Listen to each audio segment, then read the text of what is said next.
রাজনীতি সেভাবে গুরুত্ব পেয়েছিল না, কিন্তু 1993 সালে ভারতবর্ষে তারপরে পরে ভারতবর্ষে সাম্প্রদায়িক নিরসনের রাজনীতি বাড়তে বাড়তে শেষ পর্যন্ত ভারতবর্ষের ক্ষমতায় বিজেপি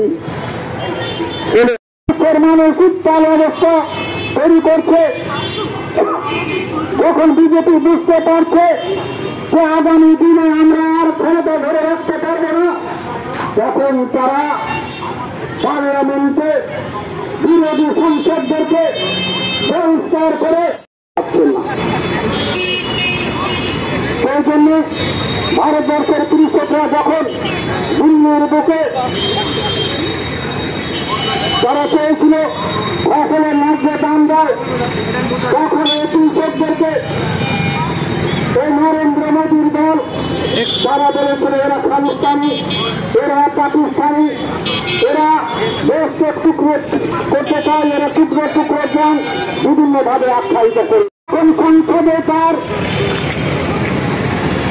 ভারত ঐতিহাসিক বাবরি মসজিদকে গুড়িয়ে দিয়ে সেখানে রাম মন্দির করা হলো এবং নির্বাচনের পূর্বে আমাদের দেশের প্রধানমন্ত্রী ভোট বৈতরণী পার হওয়ার জন্য সেখানে রামের যে মূর্তি স্থাপন করার যে তোড়জোড় এবং গোটা ভারতবর্ষে সেটাকে পর ভারতবর্ষে একের পর এক ধর্মীয় মেরুকরণের রাজনীতি, এই ধর্মীয় মেরুকরণ কখনো রাম মন্দির, কখনো মন্দির, কখনো মসজিদ, কখনো গির্জা, এইভাবে একটার পর একটা আক্রমণ। এবং এই আক্রমণ যখন গোটা দেশ জুড়ে চলতে থাকে, আমরা বামপন্থী যারা সংগঠন করি আমরা বলেছিলাম যে ভারতবর্ষে একটি গণতান্ত্রিক ধর্মনিরপেক্ষ রাষ্ট্র, এই রাষ্ট্রে বিজেপি যেভাবে রাজনীতি করতে চাইছে। প্রোগ্রাম চলছে এ বিষয়টা বলেন। আজকে আমাদের বাম সমন্বয় কমিটির পক্ষ থেকে 4টে নকশালপন্থী সংগঠন মালদা জেলায় বিভিন্ন জেলা ব্লকে আজকে হরতাল উঠছে। দ্রব্যমূল্য বৃদ্ধি রাজ্য সরকার ও কেন্দ্রীয় সরকারের বিরুদ্ধে, এমনকি সুস্থভাবে পরিচালনা করার জন্য যে কালা কানুন যে 2 তারিখ থেকে লাগু করার রাজ্য সরকার ও কেন্দ্রীয় সরকার পুলিশের যে ক্ষমতা দেওয়া হচ্ছে, যে ক্ষমতার বিরুদ্ধে আমরা বাম সমন্বয় কমিটির পক্ষ থেকে আমরা রাস্তায় নেমেছি। সমস্ত মানুষকে আমরা বোঝানোর চেষ্টা করছি আমরা ধারাবাহিক আন্দোলন করব। এই আজকে গোটা পশ্চিম বাংলায়, গোটা ভারতবর্ষে যে আইন চালু করছে নরেন্দ্র মোদী, আজকে কালা কানুন আইন যে চালু করছে নিজের ক্ষমতা বাঁচিয়ে রাখার জন্য, এর আগে যে দিল্লির মসনদে বসার জন্য 31% ভোট পেয়ে নরেন্দ্র মোদী গদিতে বসেছিলেন, তারপর বিপুল ভোটে জয় হয়েছিলেন। তারপর মোদী আজকে যেটা বলছেন যে এক্সিট করে সংবাদ মাধ্যমে বারবার বলছিল সমস্ত ভেদ কথাবার্তা নরেন্দ্র মোদীর সমস্ত কেনা গোলাম, তাই না গোটা ভারতবর্ষ নরেন্দ্র মোদী চা বেচনে বলা নরেন্দ্র মোদী কেনা গোলাম না ভারতবর্ষের আজকে ভারতবর্ষে সমস্ত দেখুন আজকে যে ভারতবর্ষের মধ্যে যেভাবে দ্রব্যমূল্য বৃদ্ধি, আজকে অমিত শাহ আমার সাথীরা বললেন যে আজকে যে কেলেঙ্কারি, আজকে নেট কেলেঙ্কারি, আজকে ডাক্তারি পড়ার লক্ষ লক্ষ টাকা, কোটি টাকা লাগছে একজন ছেলে মেয়ের লেখাপড়া করাতে, 1 কোটি টাকা লাগছে।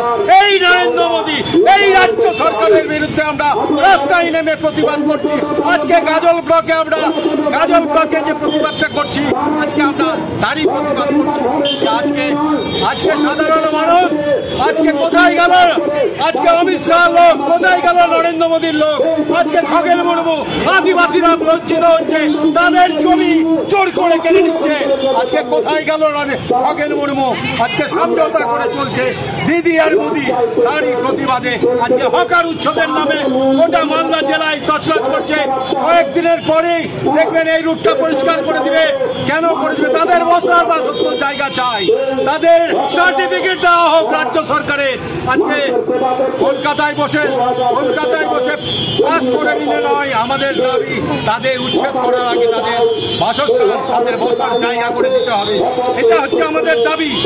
শুধু বসার জায়গা নয়, তাকে সার্টিফিকেট দিতে হবে হকার বলে আজকে রাজ্য সরকারকে। কারণ সিভিক ভলেন্টিয়ারের মতো নয়, আজকে 9 থেকে 10,000 যে সিভিক ভলেন্টিয়ার, তার কোনো নিশ্চয়তা নেই। আজকে দিদি তোমার কোথায় গেল? আজকে যে পুলিশের চাকরি, আজকে হাজার হাজার ছেলে মেয়েরা আজকে সেই রাস্তায় ঘুরে বেড়াচ্ছে, কাকে নিয়ে সামলাবেন? আপনি নাকি ওইখানে বলছেন প্রত্যেক দিন নাকি সিভিক ছেলেদেরকে বলছে পরিষ্কার ভাষায় যে ডিউটি অফিসাররা আজকে হেলমেটের কেস দিতে হবে, আজকে চুরির কেস দিতে হবে। কি শুরু হয়েছে পশ্চিমবাংলা? তারই প্রতিবাদে আজকে বাম সমন্বয় কমিটির পক্ষ থেকে আমরা একত্রিত হয়ে বিভিন্ন ব্লকে আমরা আন্দোলন করছি। আমাদের ইংলিশ বাজারে হয়েছে, কালিয়াচকে হয়েছে, আজকে গাজলে হচ্ছে, এরপরে চাচলে হবে। প্রত্যেকটা ব্লকে বাম সমন্বয় কমিটি যাবে। শুধু একবার না, একাধিকবার আমরা আসবো, মানুষের পাশে গিয়ে দাঁড়াবো। আপনার নাম? সংগ্রামী বাম। আপনার নাম? আমার নাম চন্দ্রকান্ত দাস, সিপিআইএম-এর মাস লাইনের জেলা সম্পাদক। এখানে 4টা সংগঠন, সিপিআইএম-এর পিসিসি, সিপিআইএম-এর লিবারেশন, সিপিআইএম-এর কানুশনাল, 4টে সংগঠন মিলে বাম সমন্বয় মালদায় হয়েছে। বাম সমন্বয় মালদা নয়, আজকে বাম মঞ্চ হয়েছে। যে কলকাতায় আন্দোলন চলছে, যে বামেরা একত্রিত হয়ে, শুধু বাম নয়, প্রাণও এসছে আমাদের সংগঠনের সাথে একত্রিত হয়ে আন্দোলনের পাশে গিয়ে দাঁড়াচ্ছে, গরিব মানুষের পাশে গিয়ে দাঁড়াচ্ছে।